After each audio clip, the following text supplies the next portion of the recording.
Welcome back to another episode of Rock Boys Football. The UCF Knights have been on an absolute tear on the recruiting trail. We're going to talk about who they're bringing in, who they might be getting in the future, but also just a little bit about where this program is and how we're projecting them in the future. You're talking about a program that has kind of checks all the boxes, right? Elite culture, like in terms of facilities, you're looking at a Power 5 facility, a team that's won a lot of football games in the last decade and a half.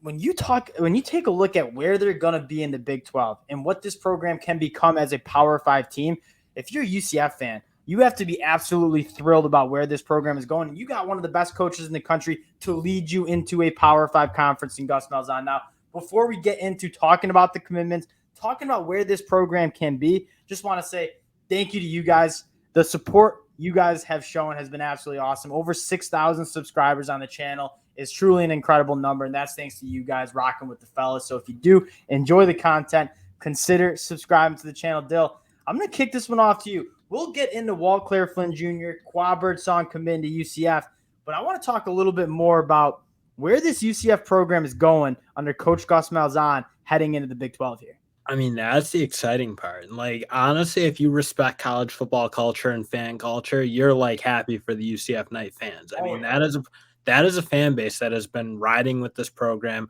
When the bounce house is going, it's as electric as any atmosphere in college football. And now you're coming into like the Power 5, where again, it gives you the shot to go to the playoffs. It gives you a shot to play those premier games and it's going to give them a shot to land this caliber of player, like the Waltclaire Flynns and the Qua Birdsongs. And you saw elements of in the 2023 class landing a guy like John Walker or Andrew Harris. As much as this might sound silly, like having that Power 5 asterisk next to your name means something to these players. I think historically, UCF, which is in a perfect location to recruit elite talent, right? In Orlando, Florida, you can go up to Georgia and grab talent. There's so much talent in the state of Florida, and it's only getting better. This was, for a while, like they've recruited pretty well just because when you're in Florida, you have the facilities that they do. You'll be able to get the talent. But it always seemed like they were kind of getting the guys that were under the radar, maybe not getting recruited as hard as Florida State, Florida, Miami. Now that you're a Big 12 team, now that you're a Power 5 conference team with the facilities and the culture, just like some of these top programs in Florida, I start to feel like UCF's going to be grabbing this caliber player more and more often heading into the Big 12. And especially when you got a guy like Gus Malzahn at the head. He's to me, he's right up there with any, not like top 5 coach, but he's not far behind that top 15, top 10 range. 100% agree. That's where he is. I mean, what he was able to do at Auburn and being able to lead that program, that's hard. That's a lot of moving parts. You got to like be on your P's and Q's about pretty much everything.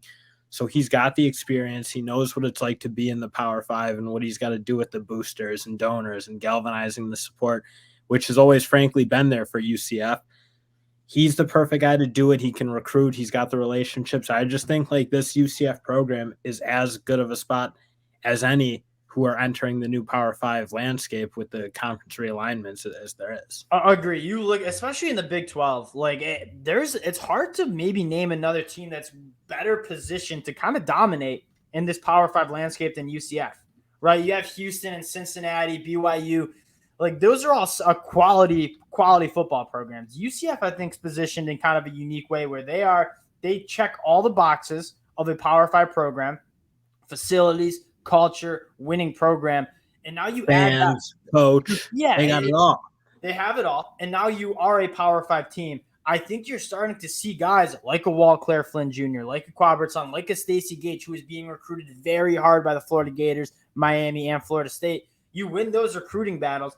I think this is just a glimpse of what could be for UCF, and you take a look at projecting them in 2023. This is a quality bowl. I don't know if I'm picking them to win the Big 12, but this is a very quality team that's going to win 6, 7, 8 games in the Big 12 year one.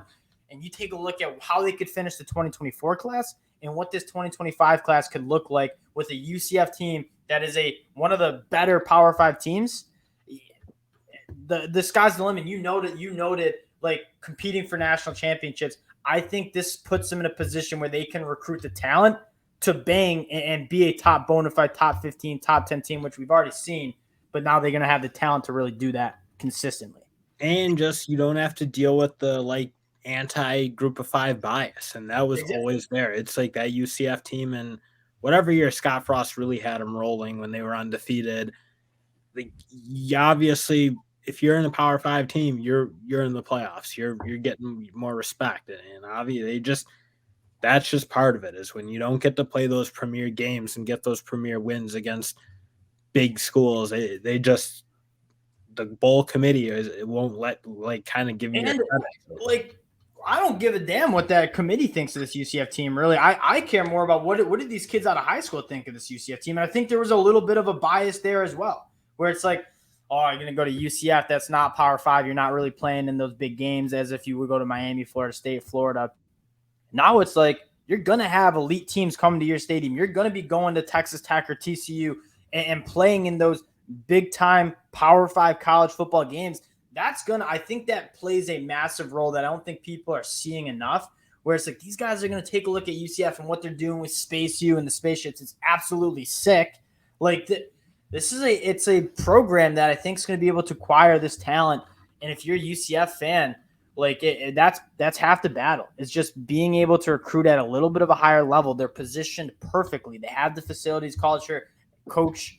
It's a team that, man, in 2025, 2026, you have to be thrilled about what this program is going to look like as a Power 5 team. Well, and you're already seeing it. And I don't think UCF is even close to being down on the recruiting trail in terms absolutely not. of scoring these type of big wins. And if they can do that, then it's like you almost like push the development a couple years forward. And it might take a second to like change the narrative around what UCF is and are they on par with Florida? Are they on par with Miami?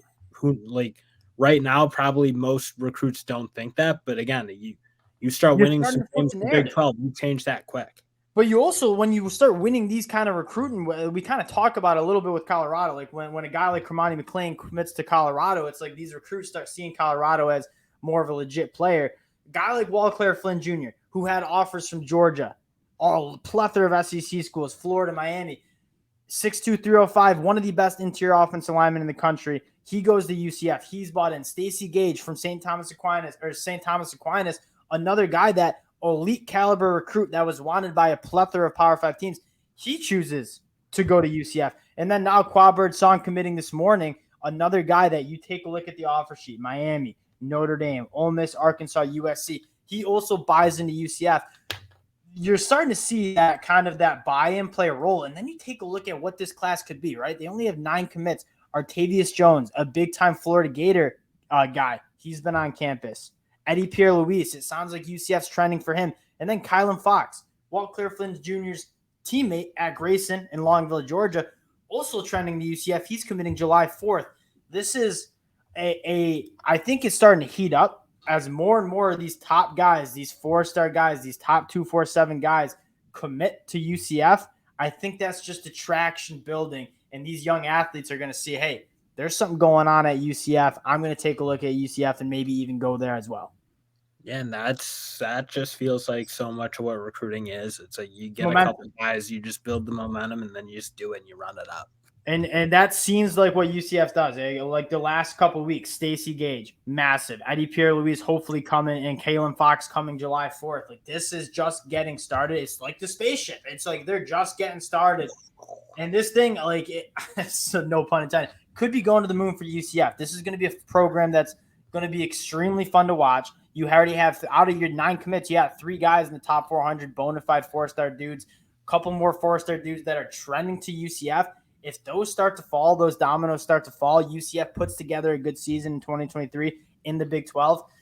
You're looking at a really, really freakishly talented team in 2024 and 2025. Wanted to hop on, just give our thoughts about where this UCF program is going in the future. It's going to be one of the more fun teams to keep an eye on. Appreciate you guys checking the fellas out as usual. If you do enjoy the content, consider subscribing to the channel. We appreciate you guys, and we'll talk to y'all later.